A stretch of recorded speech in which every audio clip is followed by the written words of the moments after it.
We know what most people think of Scotch whiskey. We also know what most people think of Scotch whiskey clubs or societies.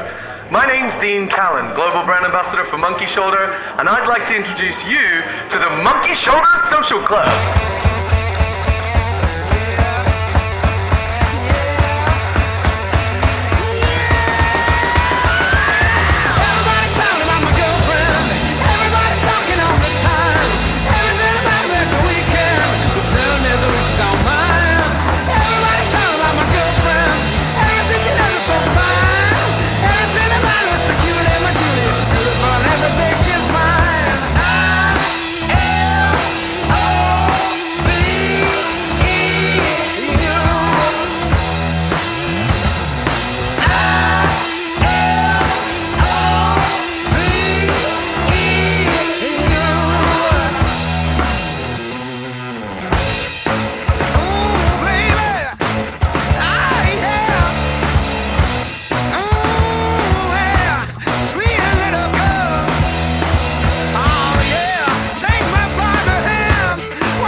And it was like a bit of everything from bingo to making our own cocktails to watching film and just chilling out. We've got a great DJ. It's not all about sitting in a quiet room. Fantastic night.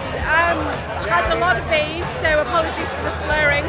But we got to make our own cocktails, which is great because I'm definitely going to be making those at home. Monkey Shoulder whiskey rules. We had a tutorial with the ambassador, and we learned how to make a old-fashioned Monkey Shoulder cocktail. Yeah, we made a couple of cocktails. My favourite is anything with monkey shoulder in it. It's been really good. Quite surreal, extremely fun. I met a lot of very friendly people. One of the events you go to and you're just completely blown out of proportion. Monkey Shoulder do fantastic cocktails. It's a great whiskey that combines really well with lots of different mixtures and everything, so it's very enjoyable for a cocktail night. They're very different to the traditional whiskey brand. Clearly they want to work with young people and it's working here. So many people just having fun. It's great fun. I came with my friends tonight. Didn't expect to have all this stuff going on. If Monkey Shoulder was a woman, I'd make love to it all night.